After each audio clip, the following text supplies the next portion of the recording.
Science shouldn't feel like a closed door.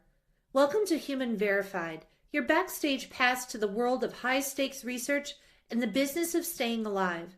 My name is Gina Winchester, a Native American scientist, professor, author, and I've created this space where we swap dense academic jargon for fresh, no-nonsense insights.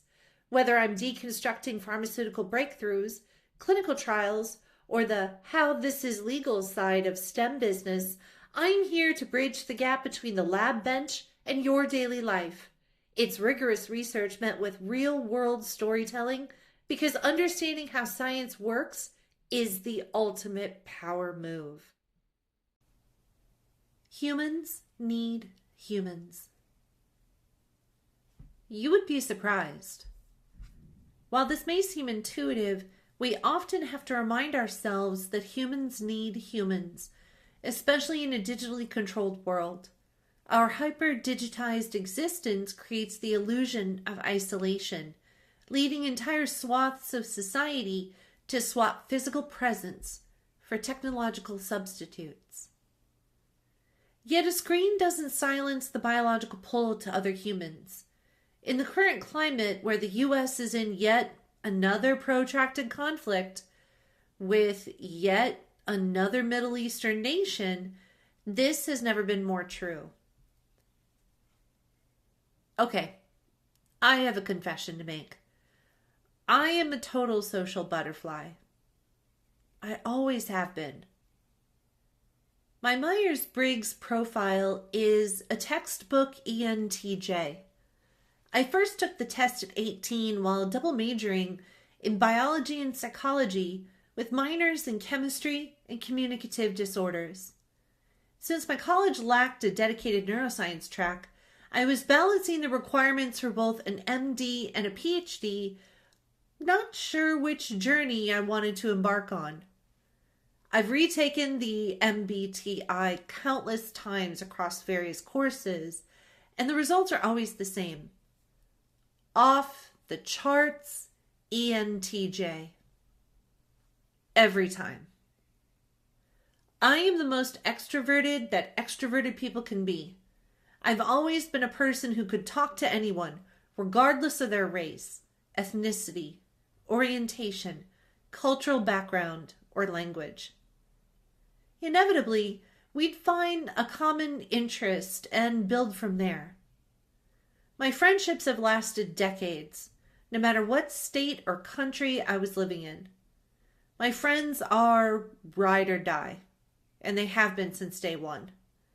If I give the signal, we ride at dawn. I'm thankful for this, especially given the trauma that millennials have suffered since 9/11/01. We supported each other through each of the many crises, Armageddons, whether viral or whatever, the war on terror, and the great financial meltdown of 2008.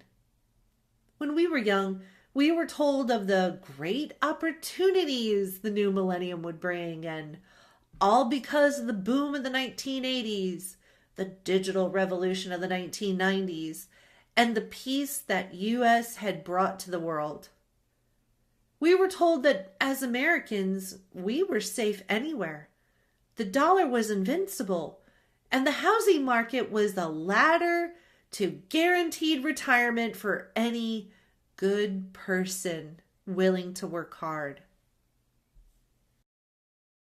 Then came 3 planes that changed our lives forever. 2 of them took the lives of thousands, while the other was steered by heroes who gave their own lives to save the Pentagon. It was a horrific scar on our history that could have shattered the American spirit, but it did the exact opposite. In the years that followed, and even now, we live by the words, "We do not give in to terror." Despite the haunting fear of another attack, we refused to stay huddled in bunkers. We went back out into the world and lived.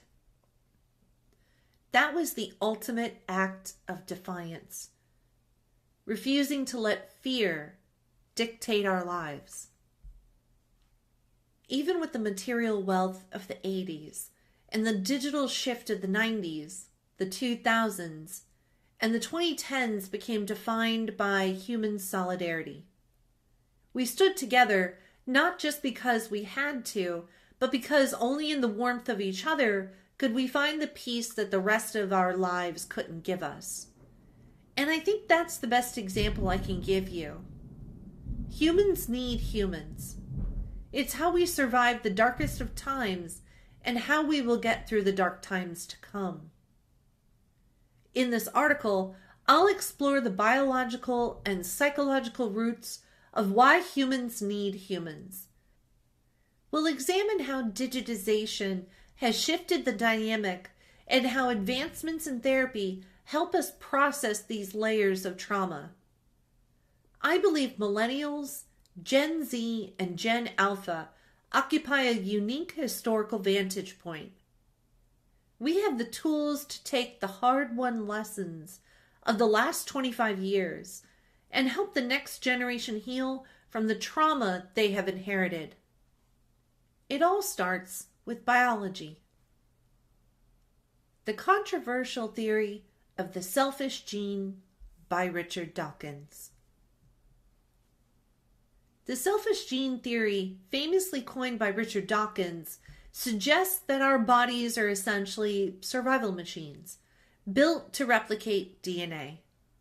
In the primate world, this explains why animals stick together. Through inclusive fitness and Hamilton's rule, a gene can thrive by helping relatives who share the same DNA. It's a biological calculation. An animal will act selflessly if the benefit to a family member outweighs the cost to itself. Living in groups provides safety and ensures that everything is invested back into the genetic line. Cooperation also extends to non-relatives through reciprocal altruism. This is a tit-for-tat social marketplace where primates trade favors, like a you scratch my back, I'll scratch yours agreement. This theory suggests that while the social contract looks like friendship, it's actually a strategic investment in social reputation and long-term alliances. But not everyone is always perfectly aligned. Bring on the drama! Luckily, our second driving force is culture.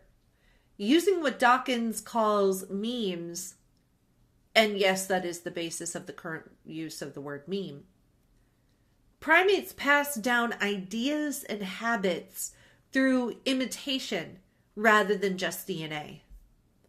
These cultural shifts can override raw biological drives, allowing groups to adopt peaceful behaviors or new survival techniques. This complexity is why we have the social brain hypothesis. Our brains likely evolved specifically to manage these intricate webs of favors, deceptions, and social norm. Ultimately, we are driven by two blueprints: the genes that want to replicate our DNA and the memes that want to spread our ideas.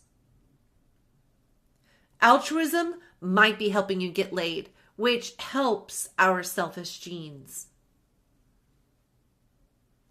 Helping a stranger across the world seems to contradict the idea that our genes are purely selfish, but evolutionary biology explains this is a high-tech misfire of ancient instincts. For most of history, humans lived in tiny groups where everyone was either a relative or a neighbor you relied on daily. Because of this, our brains evolved a rule of thumb to be kind to those around us. Today, global media triggers those same ancient feelings. When we see a face in need on a screen, our biology reacts as if it were a member of our own close group. Insert puppy left in the cold, harsh rain and a Sarah McLachlan song in the background. Beyond these deep-seated glitches, helping others serves a powerful social signal. By being generous, we build the reputation as reliable partners, which actually makes us more attractive and successful within our own communities.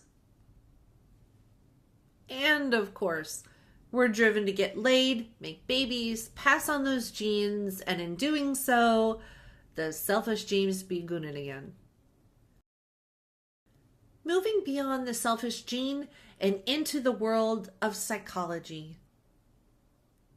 While the selfish gene theory focuses on the biological why behind our survival, modern psychology looks at the how of the human mind, and our genes may have designed emotions like empathy and love to ensure their own replication. Yet, once those emotional tools existed, humans began using them for things that have nothing to do with DNA, such as adopting children or supporting global charities. This shift suggests that human culture is a powerful force in its own right. Just as farming changed our physical ability to digest milk, our complex society has rewired our brains to seek belonging and shared meaning over simple reproduction. This creates a fascinating mismatch between our Stone Age biology and the modern world. Our genes are essentially obsolete software running on advanced hardware, leading us to seek digital approval from strangers or the pleasure of connection without the goal of passing on DNA. Ultimately, the human mind has developed its own operating system that can, and frequently does, override the basic instructions of our genes to pursue a more empathetic and just world. It keeps us safe and gives our brain a break from its vigilance. Social baseline theory suggests that being around trusted people isn't just a nice to have, but it's actually our brain's default setting. Because your brain is an energy hog, it constantly looks for ways to save power by outsourcing work to others. When you're in a group, you subconsciously share the burden of watching for danger or managing stress. This load sharing is so physical that even when you're walking up a steep hill, it literally looks flatter to your brain when you're standing next to a friend. Your biology treats social connections like oxygen or food. They are vital resources that make the world feel less demanding. Not that everything is about me, but let's make it about me. Just for a minute. I promise. From an evolutionary perspective, being a total extrovert is essentially a high-stakes bet. It comes with big risks, but the potential rewards for our ancestors were massive. Think of it like this. While introversion is all about saving energy and playing it safe, extroversion was the human version of active exploration. Evolution doesn't really care about making the perfect human. It cares about survival. Traits hang around because they helped our ancestors stay alive long enough to pass on their genes, and being an extrovert offers a serious competitive advantage. First, consider social networking. Back in the day, your survival literally depended on the size and strength of your group. Extroverts were the ones out there constantly meeting new people and building those circles. A larger network meant you had more eyes out for predators, more hands to help gather food, and more allies to back you up in a fight. Plus, those outgoing types often acted as the glue of the group, stepping in to mediate drama and keep everyone working together. Then there's the mating game. Extroverts tend to be more visible and assertive, which makes them hard to miss when they're looking for a partner. The high energy, confident vibe was essentially a signal to others that they were physically fit and ready to take on the world, qualities that were highly valued when it came time to getting low down and dirty. Finally, extroverts were the explorers.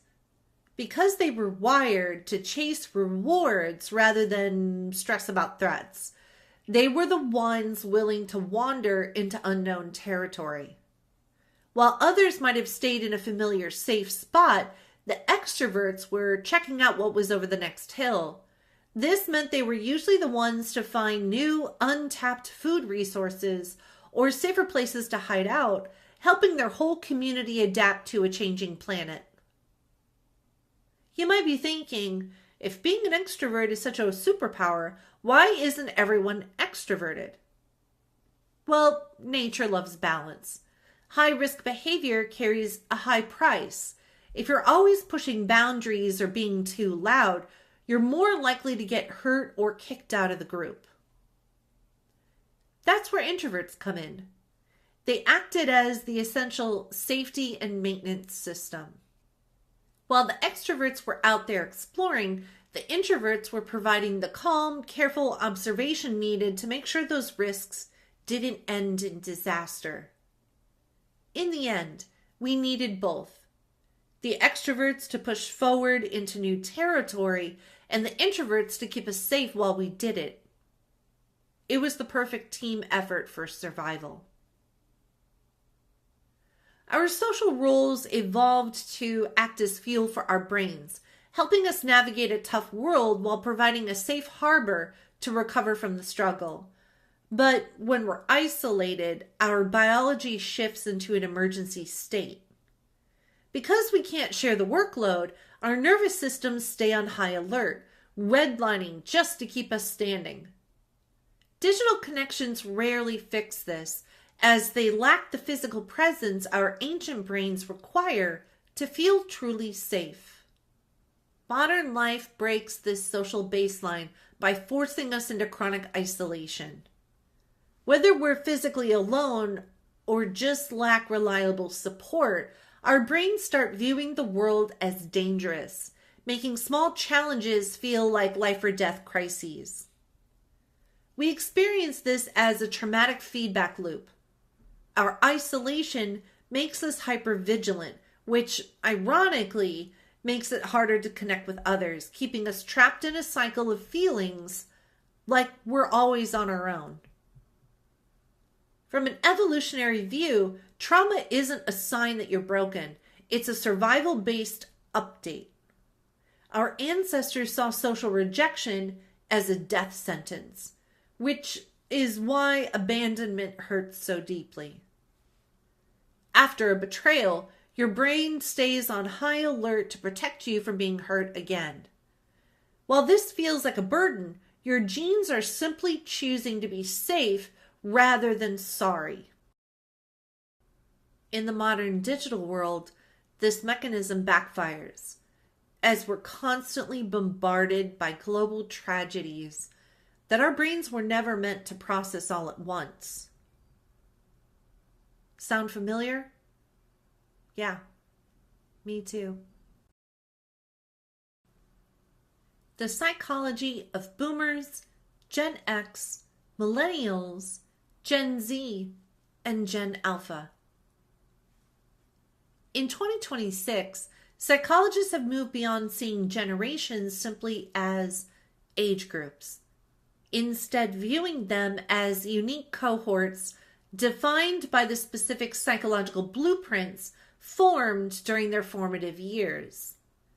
Because the human brain does not fully mature until around age 32, the social and economic environment during that time sets a permanent baseline for how a person perceives trust, safety, and their own identity.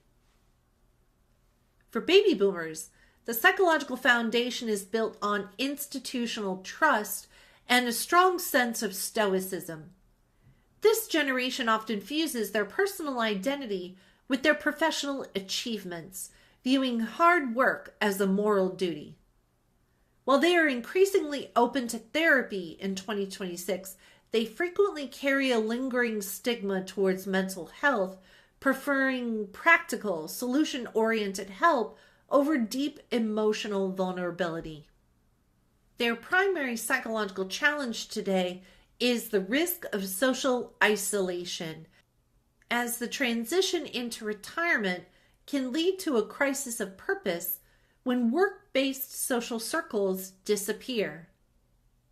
Gen X is often called the forgotten or middle child generation. Gen X largely stands in the middle of boomers and millennials as the pragmatic fixers. They grew up independent and crisis-ready, leading to a high resilience but a lingering propensity to be skeptical. They are very wary of traditional corporate and governmental structures. While boomers value hierarchy and millennials build new digital communities, Gen X just wants the tools to get the job done themselves. This cognitive blueprint prioritizes functional results over emotional performance. They don't need a participation trophy or a title. They need to know how the system works. They possess a unique mental flexibility that allows them to respect the old school grit of their parents while expertly filtering the digital noise of the younger cohorts. For Gen X, mental health isn't about a trending app. It's about maintaining the autonomy to manage their own lives without interference. This can be both a blessing and a curse, as many do not seek help when they need it, which can put them at odds with their Gen Z children who are far more vocal about their mental health needs. Millennials act as a bridge generation that remembers life before the internet but has mastered the digital world. Their psychology is defined by a struggle with achievement culture and chronic burnout, caused by entering adulthood during major global crises, ongoing protracted war, and crippling economic shifts. They have been the primary leaders in normalizing therapy and therapy speak, valuing authenticity and healthy work-life balance over the self-sacrifice of previous generations. Many millennials are estranged from their boomer family members because of a fundamental dichotomy between stoicism and mental health awareness.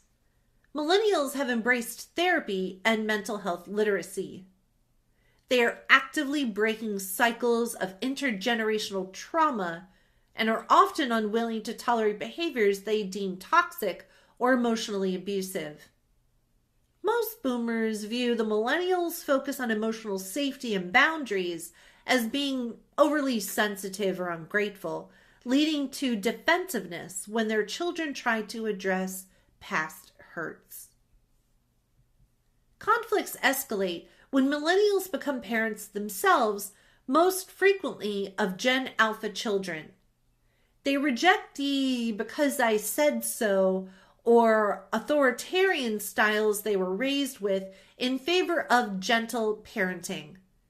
Boomer grandparents may view this shift as a personal critique of how they raised their own children, leading to intense resentment.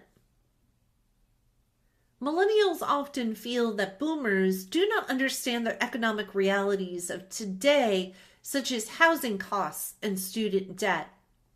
When boomers apply old school advice like "just work harder" to these modern problems, it can feel dismissive or gaslighting to millennials. This 180 is an important concept of what I'll be talking about in the next section and how it can be a source of strength for Gen Z and Gen Alpha. Gen Z grew up as digital babies, resulting in a psychology characterized by a safety shift where they are physically risk-averse but emotionally very open. They are the most likely to share their deepest feelings online, yet they carry a baseline of existential dread regarding climate change and economic stability. This pragmatism is often paired with high anxiety because their self-esteem is frequently tied to digital feedback loops and the comparison trap of social media. They prioritize identity and social justice, remaining skeptical of traditional power structures. It's easy to see how many of their Gen X parents have influenced their ideals and propensity for skepticism. Finally, Gen Alpha represents the first generation with a life where digitization has fully integrated into even the smallest tasks. They view AI as a natural companion for learning and play, but psychologists are closely watching how early social isolation during the pandemic might affect their ability to read nonverbal cues. Because they live in a world of on-demand visual content, their main psychological hurdle is attention fragmentation, which may impact their long-term ability to focus deeply on complex tasks. Collectively, these generations illustrate a shifting human story of a focus on duty and institutions towards a future defined by fluid identities and immediate tech-led connection. Millennials are the strongest generation. I am a millennial, and I propose we're the strongest generation.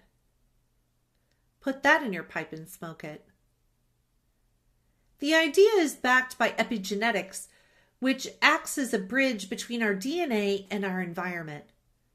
Think of our genetic code as a fixed script, while epigenetics works like highlighters or erasers, deciding which parts of the code our bodies actually execute. For millennials, surviving crises likely altered our molecular chemistry. Because we grew up during relentless shifts in the economy and national security, and so on, our biology became calibrated for change. Yes, this can lead to higher anxiety, but it also creates a remarkable ability to pivot. We've had to master both the physical and digital worlds, managing the immense mental load of satisfying ancient human needs like bonding and purpose with a modern digital landscape. One of the most powerful traits of our generation is that we've leaned into therapy to stop the transmission of inherited stress. By addressing intergenerational trauma, we are performing a massive biological intervention. This takes more psychological courage than suffering in silence. One of the best examples of this are millennial soldiers, past and present. And thank goodness, considering where we are right now in our nation's history. Millennials represent the largest percentage of active duty military personnel and are the most educated generation to pass through the ranks. We have a highly motivated, both directed and self-directed sense of learning structures. This has reshaped how every branch of the military has adapted its teaching methods to optimize all that millennials bring to the table, and we're passing that onto Gen Z. The military is undergoing a major reformation, moving from a tough-it-out culture to a model focused on cognitive dominance. Millennial leaders who gained hard-won experience in the high-stress conflicts of the 2000s and 2010s are now using those lessons to mentor Gen Z recruits, framing mental health as mission-critical maintenance rather than just a sign of weakness. This approach works by integrating practical tools directly into daily training. Instead of waiting for a crisis, leaders teach real-time techniques like tactical breathing, affect labeling, or cognitive reframing. By treating mental health as a skill to be practiced, like marksmanship or physical conditioning, leaders are giving Gen Z a more effective survival map. This creates a cycle of compounding resilience, where the lessons learned by one generation became the foundation for the next, ensuring that soldiers can process the realities of service and remain functional, healthy, and mission-focused. This isn't just some nice words for a provocative editorial. These techniques directly improve the effectiveness, decisiveness, and strength of the soldier. Tactical breathing is the first line of defense. It uses controlled rhythmic breathing to override the body's fight or flight response. This prevents the physical panic that causes tunnel vision, ensuring the logical part of the brain stays fully engaged during high-stakes situations. Cognitive reframing then builds analytical agency. Instead of seeing a setback as a personal failure, soldiers are trained to view it as a piece of data to solve. By asking, what didn't work and how do I fix it, they turn potential burnout into a learning opportunity that keeps their morale high. Finally, affect labeling helps with real-time regulation. By simply naming an emotion like, I'm feeling frustrated because, a soldier shifts their brain focus from the emotional center to the analytic center. This prevents stress from building up, protecting their long-term mental health while keeping them focused on the mission. When these habits are integrated into daily training, the results are clear. Tactical breathing maintains clear judgment under extreme pressure. Cognitive reframing shifts the mindset from failure to problem solving. Affect labeling boosts situational awareness and prevents burnout. By adopting these tools, Gen Z soldiers are becoming more than just physically tough. They are becoming mentally agile. They aren't just enduring hardship. They are actively managing their own psychological resources to remain effective, adaptable, and healthy through their service. And this isn't just a military trend. It's a broader shift across millennial society. By rejecting status-driven stoicism of the previous generations and choosing a more proactive approach to mental health, we are building a foundation of compounding resilience. As we pass these tools down to Gen Z and Gen Alpha, we are effectively ensuring that future generations remain capable, adaptable, and healthy, no matter what crisis comes next. I told you, we are the strongest generation. Now it is incumbent upon us to pass that strength to the next two generations so they can continue to survive the very same turmoils we have been enduring this entire millennium so far. We do not give in to terror. Living is the ultimate defiance. Bringing compound resilience to Gen Alpha. The transition of resilience from millennials to Gen Z represents a profound biological and cultural upgrade. While we acted as the architects who identified inherent trauma and began the difficult work of healing, Gen Z has become the first generation to live endemically with this improved emotional operating system. As these generations move forward, the goal is to create a resilient infrastructure for Gen Alpha. This is achieved through regulated parenting, where adults focus on staying calm to help shape the architecture of a child's developing brain. By teaching children how to think critically about the digital world and shifting the global narrative from despair to active hope, millennials and Gen Z are providing the next generation with a cognitive surplus. Because Gen Alpha won't have to spend all their energy fixing their own inherited wounds, they can focus that power on solving the world's larger challenges. Psychological and technical advancements bringing new solutions and costs. In 2026, Technology isn't just a tool anymore. It's a full-on partner in mental health. We've moved beyond relying on a patient's memory of their week to using digital phenotyping. This means wearables and apps track objective data like sleep patterns and voice tones to flag depression or manic episodes before they even start. AI also handles the administrative heavy lifting, reducing therapist burnout and freeing them up to actually focusing on care. And yes, even therapists can get burned out. You try to do their job. It's not for the weak. But these advancements in technology come with a literal cost. They have changed how we access and pay for help, creating a tiered system. On one end, you have high-end concierge medicine with in-person therapy visits and constant biofeedback. On the other end of the spectrum, patients use more affordable AI-driven apps and texting for support. Here, geography is no longer a barrier, and someone in a rural town can see a top specialist across the country. But a new digital divide has emerged.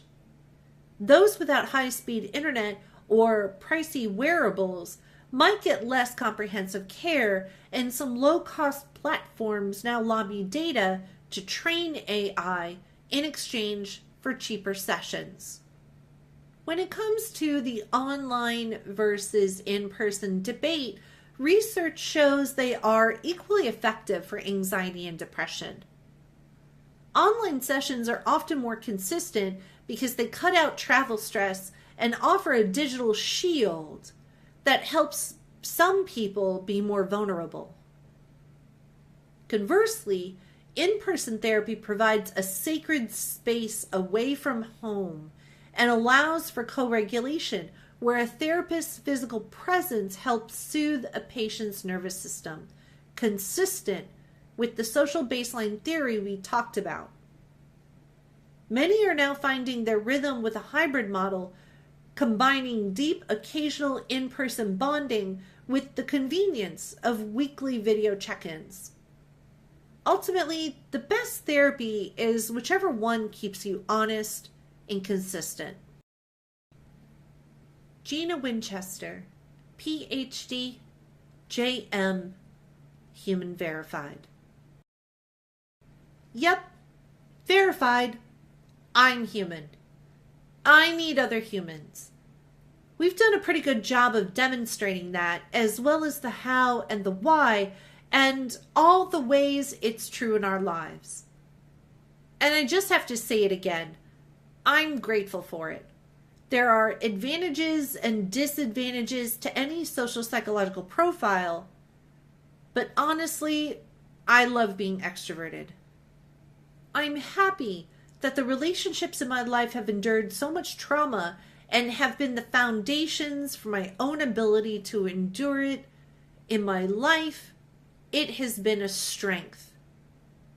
And I've done my best to use that strength to help my loved ones, my friends, my tribe, and my community at large. I have spent most of my adult life balancing the need for human touch, bonding, and co-regulation with the ease of access to the digital sphere. I love being able to lounge around in my pajamas, gabbing about boys with my sister from another Mr. Joy, and staying connected to other Native Americans across the American supercontinent because distance is a real issue for us. Whether it's the current conflicts across the globe, the effects of rising grocery and gas prices on our daily lives, the inevitable collapse of the lending economy as more and more Americans are defaulting on their credit cards, or letting go of the intergenerational rage that comes with being Native American, I have found my people. They are near me in my life, in my spirit, and in my devices. Oddly, the only benefit of being a millennial is that I'm not worried about what I would do if Armageddon came. It has. Quite a few times. I know exactly what I would do. I know who I would call. I know what would be important, and I know that I no longer fear its inevitable arrival. We are all going to end. Life is finite. And if the world was ending, I'd want to be next to you.